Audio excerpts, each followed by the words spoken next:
Hello साथियों, यदि आप भी 10वीं कक्षा के स्टूडेंट हैं और आप भी 16 फरवरी 2024 को मैथमेटिक्स यानी गणित का एग्ज़ाम पेपर देने जा रहे हैं तो आज की इस वीडियो को शुरू से लेकर अंत तक ज़रूर देखिएगा। इस वीडियो में हम आप सभी को बताने जा रहे हैं 10वीं कक्षा के मैथमेटिक्स का ऐसा इम्पोर्टेंट वीवीआई क्वेश्चन जो कि आपके 16 फरवरी 2024 को होने वाले मैथमेटिक्स के एग्ज़ाम पेपर के लिए काफ़ी इंपोर्टेंट है। तो चलिए फ्रेंड्स, बिना समय गवाए पहला क्वेश्चन का आंसर देख लेते हैं। जैसा कि आप सभी मोबाइल स्क्रीन पे आज का पहला सवाल क्वेश्चन नंबर 1 को देख पा रहे हैं। पहला सवाल कहता है कि यदि x square plus 3x plus 12 बराबर 0 तो x का मान निम्नलिखित में से कौन सा हो जाएगा। सबसे पहले यहाँ पे दिया गया है कि x square plus 3x plus 12 equal to 0 दिया गया है। इसका सबसे पहले हमें मूल्य निकालना होगा, है ना जी। मूल्य निकालने के बाद हमें पता चलेगा कि ये पूर्णांक संख्या है, अपरिमेय संख्या है, वास्तविक नहीं है या इनमें से भिन्न होगा। तो जैसा कि आप सभी को मालूम होगा कि हमारे वीडियो सीरीज का पहला क्वेश्चन का जवाब आप सभी को वीडियो के नीचे जाकर कमेंट बॉक्स में इसका आंसर देना होता है। तो जल्दी से इस वीडियो के कमेंट सेक्शन में चले जाइए और क्वेश्चन नंबर 1 का सही जवाब जाकर लिख सकते हैं। तो आइए इसी प्रकार से हम लोग अगला क्वेश्चन का आंसर देख लेते हैं। अगला सवाल यहाँ पे क्वेश्चन नंबर 3 को देखिए, कहता है कि एक वृत्त का परिमाप एवं क्षेत्रफल संख्यात्मक रूप से बराबर है तो वृत्त की त्रिज्या क्या होगी।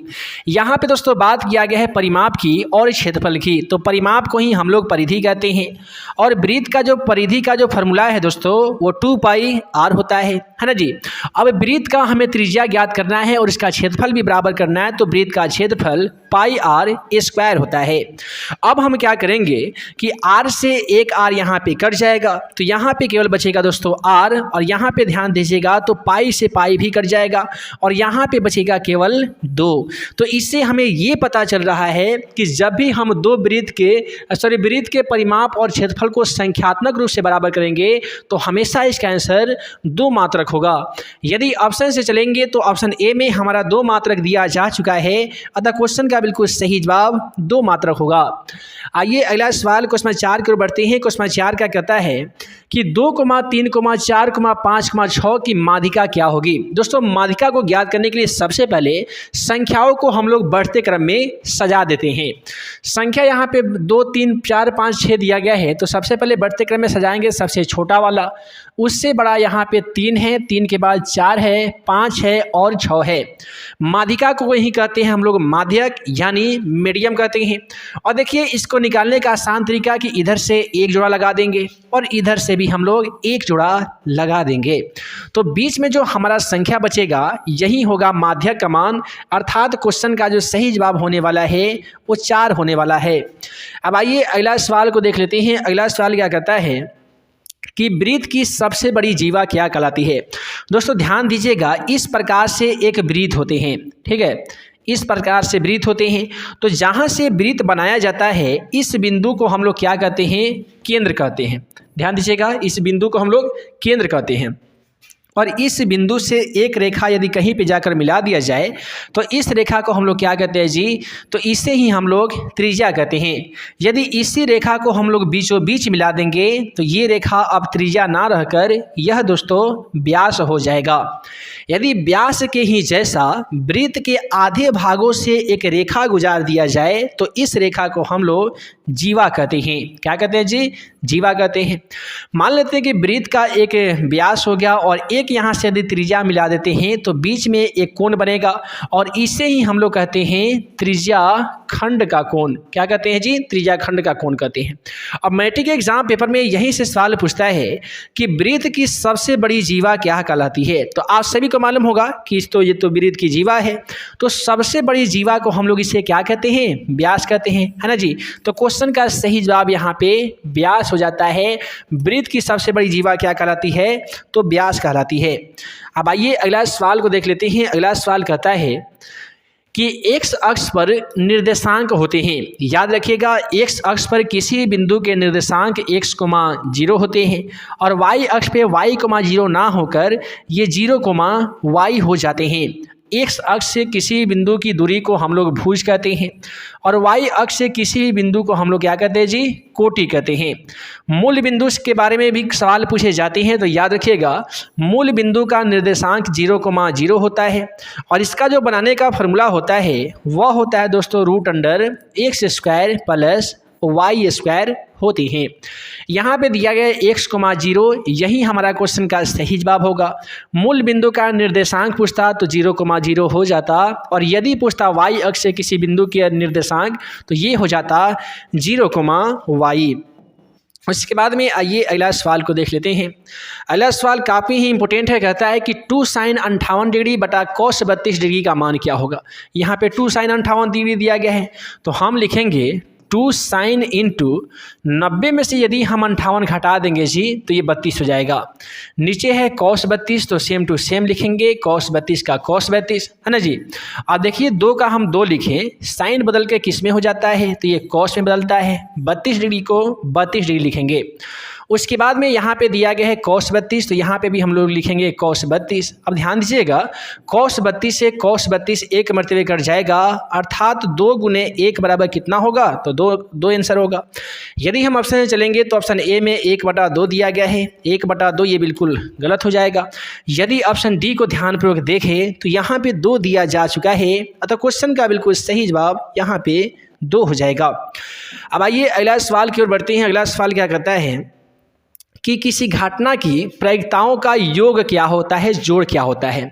आज जो प्रायिकता का हम लोग क्वेश्चन देखने जा रहे हैं 100% आपको यहाँ से 1-2 क्वेश्चन देखने को मिल ही जाएंगे।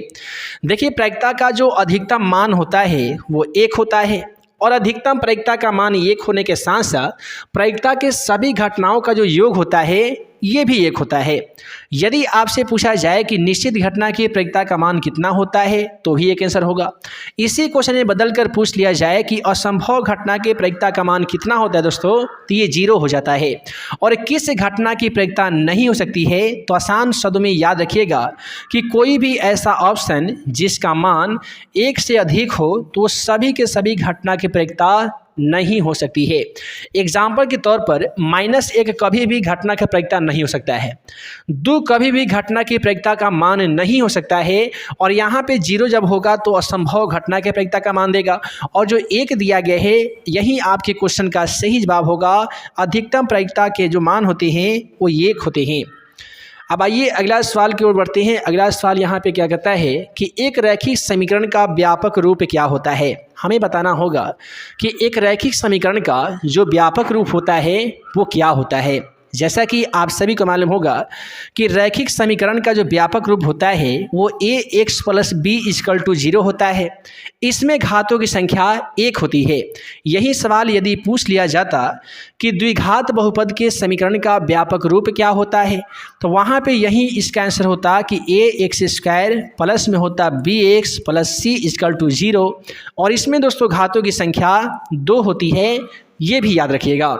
यदि आपसे पूछा जाता कि त्रिघात बहुपद के शून्यकों की संख्या कितनी होती है तो उसका व्यापक रूप जान लीजिए कि ax³ + bx² + cx + d = 0 होता है और इसमें घातों की संख्या 3 होती है।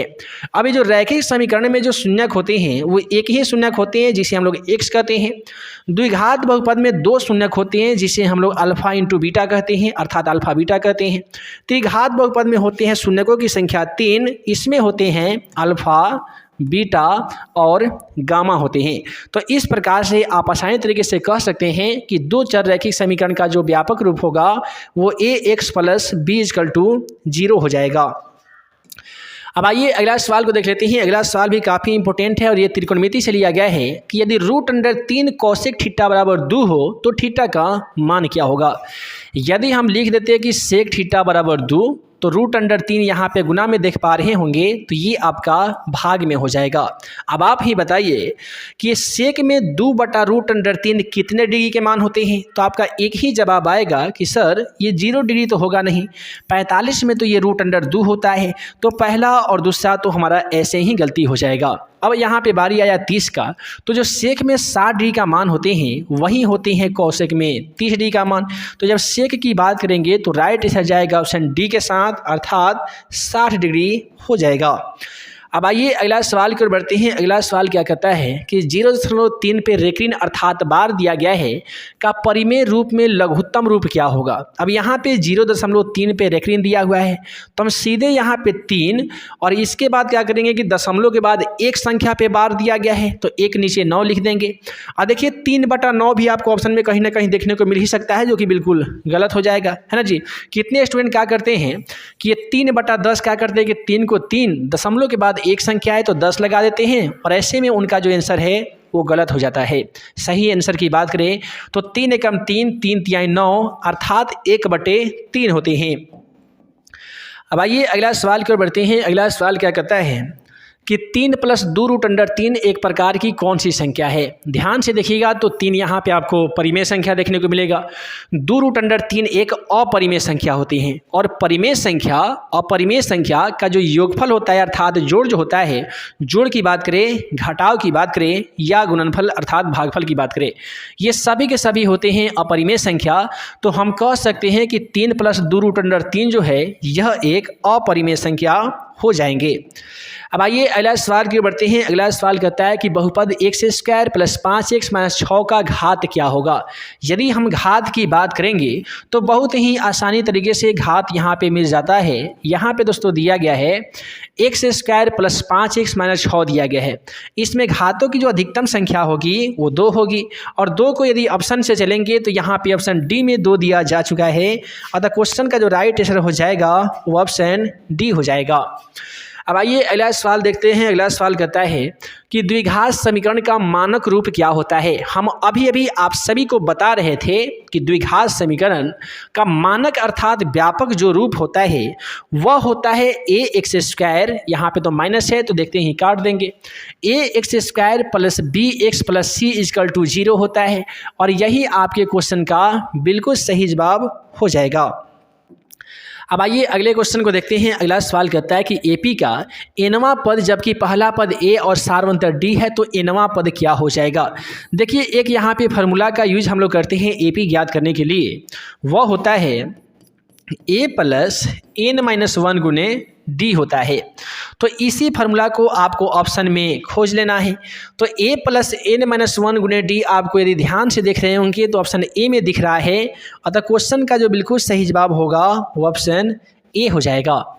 अगला सवाल कहता है कि सभी वृत्त क्या होते हैं। ध्यान दीजिएगा, सभी वृत्त की बात करें या सभी सर्वांशक आकृतियाँ की बात करें या सभी समबाहु त्रिभुज की बात करें, प्रत्येक स्थिति में आपका जो आंसर होगा वो सिमिलर यानी समरूप हो जाएगा क्योंकि सभी वृत्त समरूप होते हैं। तो राइट आंसर जाएगा ऑप्शन बी के साथ। उसके बाद में कहता है कि बिंदु -4,5 में भुज का मान क्या होगा। आपसे पूछा गया है भुज का मान। अभी हम लोग जो पिछले क्वेश्चन को देखे हैं उसमें बता रहे थे कि यहीं पे आपका जो पहला वाला जो मान होता है वो भुज होता है, दूसरे वाला जो मान होता है वो कोटि होता है। पहला वाला को x कहते हैं, दूसरे वाला को y कहते हैं, यही ना बता रहे थे। तो यहाँ पे x में वाला मान यदि हम देखेंगे तो -4 दिया गया है तो 4 तो पहले ही गलती हो जाएगा, 0 तो दिया नहीं गया है। तो यही आपका जो आंसर हो जाएगा ऑप्शन सी वाला होगा यानी -4। उसके बाद में अगला सवाल को देखिए, कहता है कि 1 + tan², क्या दिया दोस्तों 1 + tan² बटा में दिया गया है 1 + cot², 1 + cot² ए का मान क्या होगा। सबसे पहले ऐसे क्वेश्चनों को सॉल्व करने का एक ट्रिक जान लीजिए। ट्रिक ये है दोस्तों कि ऊपर यदि आपको tan² ए दिखाई दे तो समझ लीजिए कि उसका आंसर भी tan² ए आने वाला है। यदि ऊपर आप सभी को cot² ए दिखाई दे तो समझ लीजिए कि आपका जो आंसर आने वाला है वो cot² ए ही आने वाला है।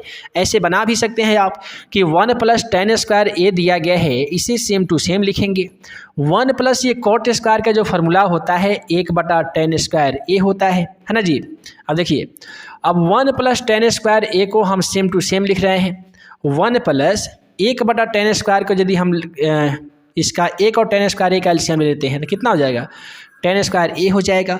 अब हमें इस प्रकार से क्रॉस मल्टीप्लिकेशन करना है। 1 में 1 से गुना करेंगे तो 1 और tan² ए में 1 से गुना करेंगे तो tan² ए हो जाएगा। इसे हम लोग ऐसे लिख सकते हैं कि 1 + tan² ए उसके बाद लिखेंगे गुना, नीचे वाला 10 स्क्वायर ए ऊपर चला जाएगा, ऊपर वाला 1 + 10 स्क्वायर ए ये नीचे आ जाएगा।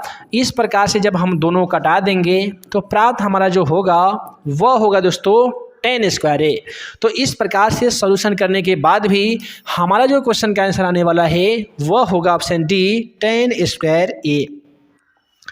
अब आइए अगला सवाल कहता है कि एक वृत्त की कितनी स्पर्श रेखा खींची जा सकती है। मान लेते हैं यह एक वृत्त है, इस पे हम इस प्रकार से अनगिनत अर्थात अनंत स्पर्श रेखा खींच सकते हैं, तो इसीलिए इस क्वेश्चन का सही जवाब अनंत अर्थात अनगिनत हो जाएगा। लेकिन इसी क्वेश्चन में यदि टर्म कंडीशन दे देता कि किसी बाह्य बिंदु से वृत्त पर कितनी स्पर्श रेखा खींची जा सकती है, तो वैसे स्थिति में केवल इस पे हमारा आंसर जो होता वो 2 ही हो जाता। उसके बाद में चलिए अगला सवाल की ओर बढ़ते हैं। अगला सवाल क्या कहता है कि यदि वर्ग की भुजा एवं विकर्ण के बीच का अनुपात क्या होता है। तो वर्ग की जो भुजा का जो फॉर्मूला दोस्तों बताया गया है, वर्ग की भुजा बराबर √2 होता है। या ऐसे कह सकते हैं कि वर्ग का विकर्ण क्या होता है, तो √2 गुने भुजा होता है। वर्ग का विकर्ण √2 गुने भुजा होता है। ये जब कट जाएगा तो 1/√2 ही ना कहीं बचेगा, तो राइट आंसर जाएगा ऑप्शन डी के साथ 1/√2। अब आइए इसी प्रकार से हम लोग जितने भी क्वेश्चन देख रहे थे ये सभी के सभी क्वेश्चन आपके मैथमेटिक्स के एग्जाम पेपर के लिए काफ़ी ही ज़्यादा इंपॉर्टेंट थे। आशा करते हैं कि आज के इस वीडियो में जितने भी क्वेश्चन बताए गए हैं वो सभी के सभी क्वेश्चन आप सभी को समझ में आ गया होगा। तो हे दोस्तों, वीडियो पसंद आया हो तो वीडियो को लाइक कीजिएगा, अपने दोस्तों में शेयर कीजिएगा। चैनल पर नए होंगे तो हमारे इस YouTube channel math and magic tips को ज़रूर सब्सक्राइब कीजिएगा, ताकि ऐसे ही आने वाली हर 10वीं कक्षा का इम्पोर्टेंट क्वेश्चन का वीडियो आप सभी को देखने को मिल सके। तो मिलते हैं एक नए वीडियो में नए VVI क्वेश्चन के साथ। तब तक के लिए आप सभी को वीडियो देखने के लिए बहुत बहुत